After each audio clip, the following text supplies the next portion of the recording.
Les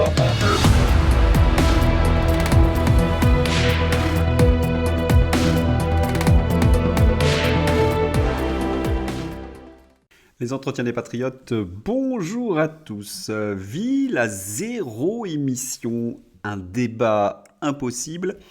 Avant de répondre à cette question et traiter d'autres sujets d'actualité, je voulais remercier, vous le savez, tous ceux qui me permettent de vous offrir ce journal, qui me permettent de me consacrer essentiellement à la réinformation, de vous donner un entretien chaque jour, à l'exception du samedi et parfois du dimanche, à l'aide de ces fameux merci rémunérateurs. Et aujourd'hui, sont à l'honneur des fidèles parmi les fidèles, bien évidemment, Luc Tobiana, Migaud, Le Darwinien, Manif, Natal Yesias, Franz Ambroz, Poupou Palou, Thierry V et Roland Sarkozy.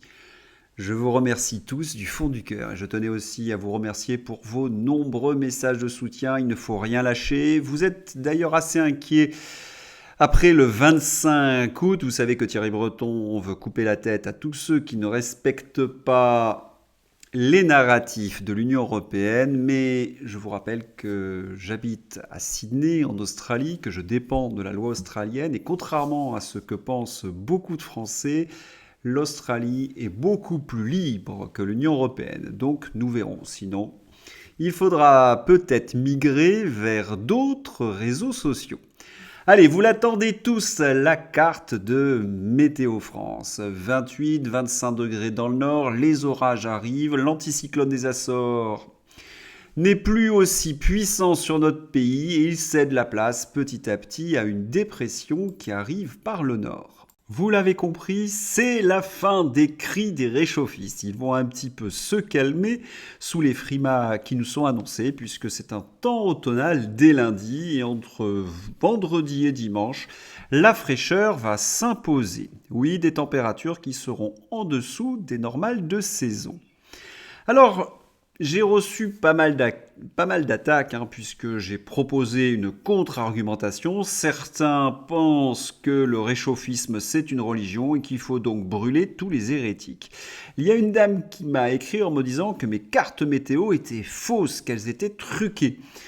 Ah, je suis désolé, madame, si elles sont truquées, ce n'est pas de ma faute puisque ce sont des captures d'écran de Météo France. C'est celle que je vous fournis et de Météo France, donc si vous voulez vérifier, vous pouvez y aller.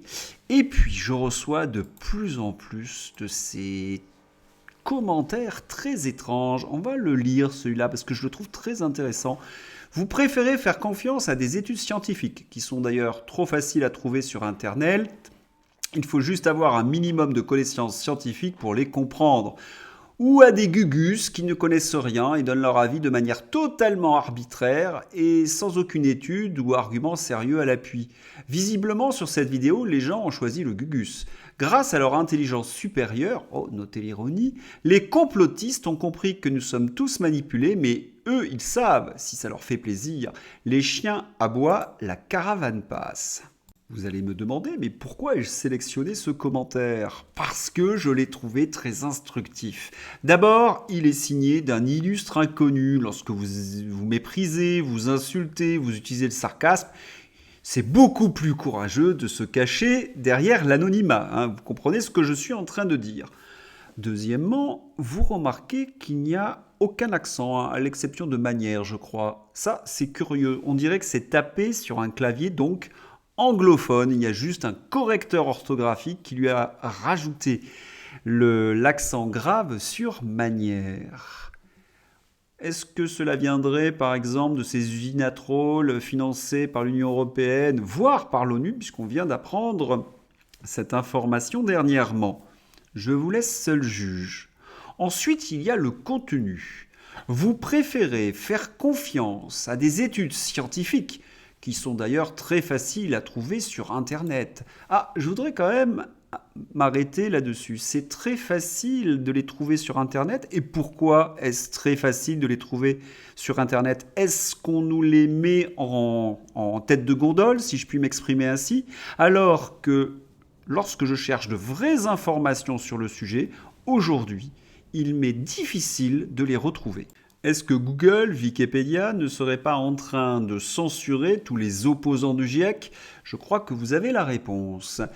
Il faut juste avoir un minimum de connaissances scientifiques pour les comprendre. Ah, le sarcasme, le mépris, tous ceux qui ne lisent pas. Donc, ces fameux articles scientifiques, ce sont tout simplement des bas de plafond. Nous connaissons l'insulte, ils nous ont fait le coup lorsqu'il y a eu l'épisode du Covid, ou à des gugus, donc on ferait confiance à des gugus, qui ne connaissent rien et donnent leur avis de manière totalement arbitraire, sans aucune étude ou argument sérieux à l'appui. Alors ça, c'est l'inversion accusatoire, nous n'aurions pas d'arguments, et puis il y a une diabolisation, tous ceux qui vont à l'encontre du narratif du GIEC, évidemment, ce sont des gugus. Alors on va essayer de les regarder, ces gugus, comme par exemple John F. Clauser, lauréat du prix Nobel de physique 2022, qui a décidé de signer la Déclaration mondiale sur le climat de Clinton, dont le message central est « Il n'y a pas d'urgence climatique ».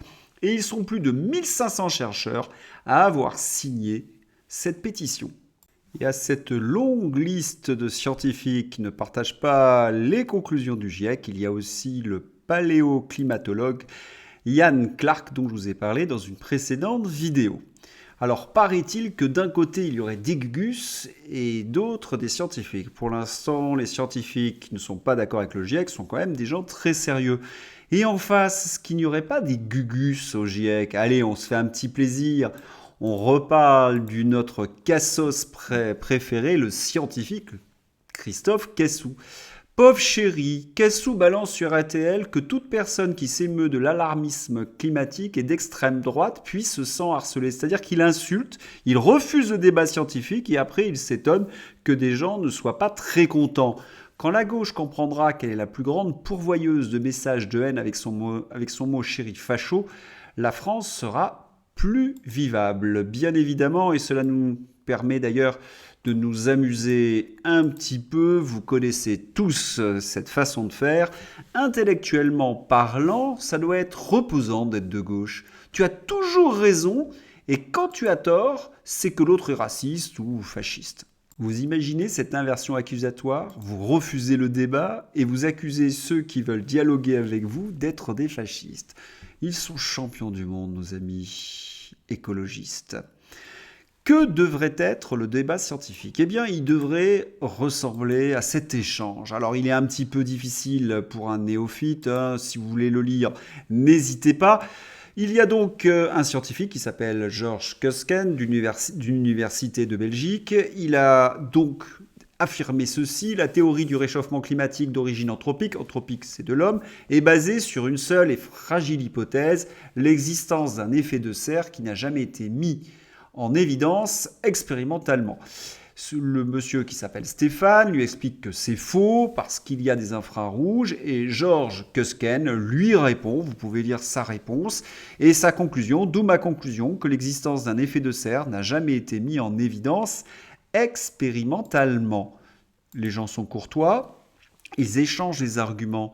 Pourquoi, à votre avis, ce type d'échange n'est plus possible aujourd'hui? Pourquoi maintenant, lorsque vous allez sur un plateau de télévision, lorsque vous critiquez le GIEC, vous êtes systématiquement humilié, excommunié, insulté? Vous avez la réponse, c'est que cela dépend évidemment d'un narratif qui n'a rien à voir avec l'écologie. Le monsieur Pollux là qui nous insulte et qui nous maîtrise, il nous parle d'un complot. Ah non, il n'y a pas de complot, les choses sont très claires, il suffit d'aller sur le World Economic Forum et de lire Bienvenue en 2030, je ne possède rien, je n'ai aucune intimité, la vie n'a jamais été meilleure. Pour répondre à Pollux, il n'y a pas de complot. Le Great Reset, l'agenda 2030 s'expose sur les réseaux sociaux et lorsqu'on regarde qui est Ida Auken, c'est l'ancien ministre de l'Environnement du Danemark. Elle est la petite soldate du World Economic Forum, elle a popularisé la formule. Alors il y a quand même un détail qui a son importance, c'est que tous ces gens du World Economic Forum ne viennent pas sur les plateaux de télévision à grande écoute dire aux Français, vous ne posséderez plus rien et vous serez heureux. Non, ça c'est dans les alcôves et c'est réservé un petit peu aux initiés ou à la réinformation. Et lorsqu'on en parle, on est traité de complotiste. C'est quand même assez paradoxal. Quant à cette Ida Auken, quelles sont ses passions? Quels sont ses deux amours? J'ai deux amours, le climat et Zelensky. Centre d'intérêt de la dingo qui a écrit le tweet «Vous ne possédez rien et vous serez heureux», oui, le climat et Zelensky. Du fait des enjeux financiers qui se cachent derrière le World Economic Forum, c'est toute la transition écologique, c'est 1100 milliards d'investissements chaque année, c'est la volonté de mettre en place un pass carbone, les opposants aux conclusions du GIEC sont évidemment réduits au silence. J'en veux pour preuve ce qui est arrivé à notre prix Nobel, John F. Clauser. Il avait organisé une conférence le 24 juillet. Elle fut annulée. Il est censuré. Qui a bien pu annuler une conférence d'un prix Nobel de physique? Est-ce que c'est une association de chercheurs? Pas du tout. C'est le Fonds monétaire international. Est-ce que vous saviez que le Fonds monétaire international avait des lumières en climatologie, en sciences physiques? Vous, eh bien, vous venez de l'apprendre. Le Fonds monétaire international. La preuve, il me semble, est éclatante. Et puis entre eux, ils arrivent à vouloir des choses absolument inouïes. Si nous mangeons moins de viande, nous pourrons réduire considérablement nos émissions de gaz à effet de serre. Certaines personnes seraient prêtes à manger moins de viande, mais elles n'en ont pas la volonté. L'ingénierie humaine pourrait les aider. Nous pourrions induire artificiellement une intolérance à la viande et ainsi créer une aversion pour les aliments non respectueux de l'environnement. Les prix Nobel de physique sont censurés, mais les dingos qui veulent toucher à notre intégrité physique, qui veulent modifier des habitudes alimentaires millénaires, eux ont carte blanche. Nous ne sommes pas des rats de laboratoire. Cela nous rappelle pour le coup les heures les plus tristes de notre histoire. Il y a, je pense, encore 20 ans, ce type d'individu aurait été poursuivi par la justice. Il suffit de dire réchauffement climatique, dire que vous voulez sauver la planète, et là, c'est tapis rouge. Tiens, puisqu'on parle d'écologistes, vous savez qu'il y a les journées d'été des écologistes et qu'ils ont invité le rappeur Medine. Ah ben Medine, c'est pas facile pour lui en ce moment puisqu'il est convoqué en novembre par la procureure d'Albi. Quels sont les faits qui lui sont reprochés? Cette convocation intervient après la diffusion d'une vidéo dans laquelle le rappeur lançait des fléchettes sur des photos de deux élus du Tarn. Tiens, il me vient une idée d'atelier pour ces universités des Verts. Comme Marine Tordelier a la gentillesse de me suivre sur Twitter, je vais être courtois, je vais donc proposer une idée d'atelier animée par Medine. Vous imaginez un stand avec, au fond, placardé les photos de tous les opposants justement au narratif du GIEC, et les Verts pourraient jeter des fléchettes. Ce serait quand même un atelier assez intéressant. Quoi? C'est une tradition de gauche également. Vous vous souvenez du mur des cons dans les locaux du syndicat de la magistrature? À gauche, ils ont toujours raison, pas besoin de discuter. Les fléchettes, ce serait quand même plus intéressant.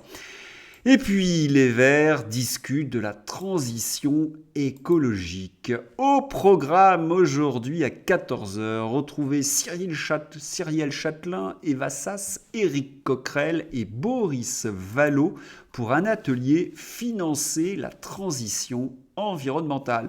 Prenez vos places.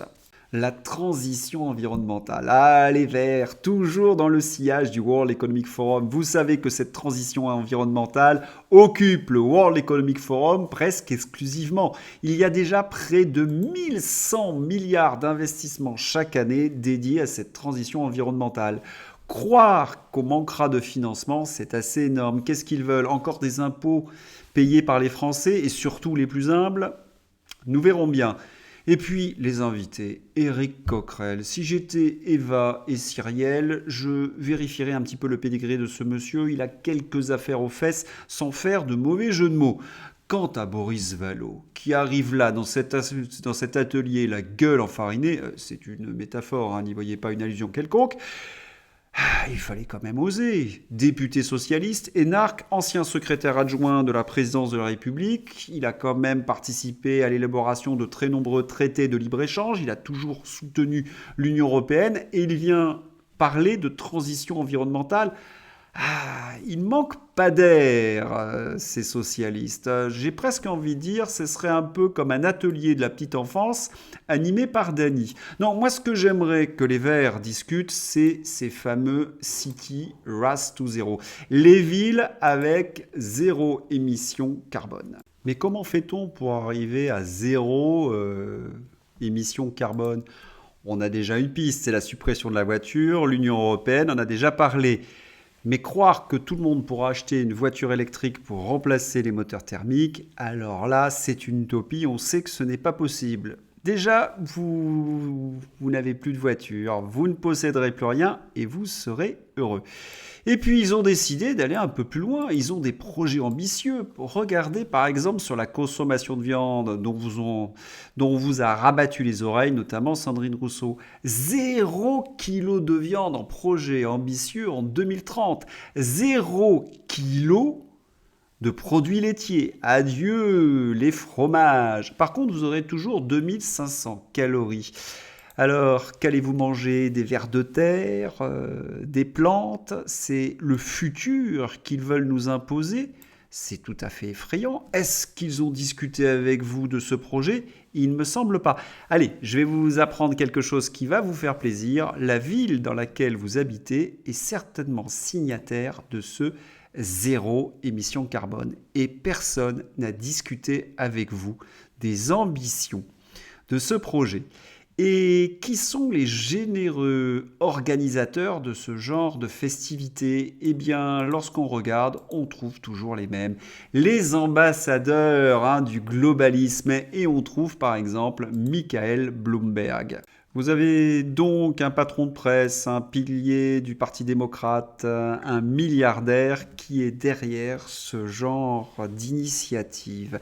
Et lorsqu'on s'intéresse à Michael Bloomberg et qu'on essaie de savoir quels sont ses rapports avec le World Economic Forum, on tombe très rapidement sur des photos. C'est lui qui accueille Klaus Schwab. Voilà, vous avez donc cette plutocratie qui est en train de dire aux Français: vous n'allez plus manger de fromage, vous n'allez plus manger de viande, vous n'allez plus avoir de voiture, vous n'aurez plus rien et vous serez heureux, pendant que, ils pourront compter leurs milliards. Et ce sont les Verts leurs meilleurs ambassadeurs. Il y a quand même un paradoxe. On pourrait demander d'ailleurs à Marine Tondelier d'éclaircir ses rapports avec ce genre de personnages. Parce que ce sont eux qui sont chargés de nous faire accepter justement la privation de viande, souvenez-vous Sandrine Rousseau, ou la privation de voiture. Et c'est peut-être pour cette raison qu'ils hurlent au réchauffement climatique pour couvrir justement le projet de ville sans émissions carbone. Les maires ont signé ce genre de convention sans trop en discuter avec leurs administrés. Il serait peut-être temps de se réveiller. Allez, on va changer de sujet, on va écouter notre président de la République. Il a certainement des choses très intéressantes à nous dire. Emmanuel Macron estime qu'il faut réduire significativement l'immigration et s'atteler à reciviliser le pays après les émeutes.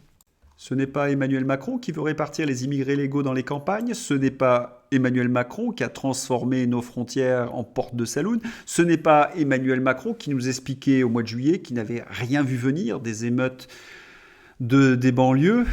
Et il vient communiquer. Bon, vous avez compris que cette intervention présidentielle a fait un énorme flop. Emmanuel Macron n'est écouté par personne. Et cela s'explique. Il ne respecte pas sa parole, il passe son temps à mentir, il ne respecte pas ses promesses, il dit le tout et son contraire en l'espace d'une semaine, et il s'agite pour faire croire qu'il existe encore. Et lorsqu'on parle d'Elisabeth Borne, là, c'est encore plus pitoyable. Elle nous explique que la philosophie du gouvernement, ce n'est pas d'augmenter les impôts des ménages. Au contraire, nous dit Elisabeth Borne, on veut continuer à baisser les impôts. La première ministre, Elisabeth Borne, tentant de rassurer les contribuables.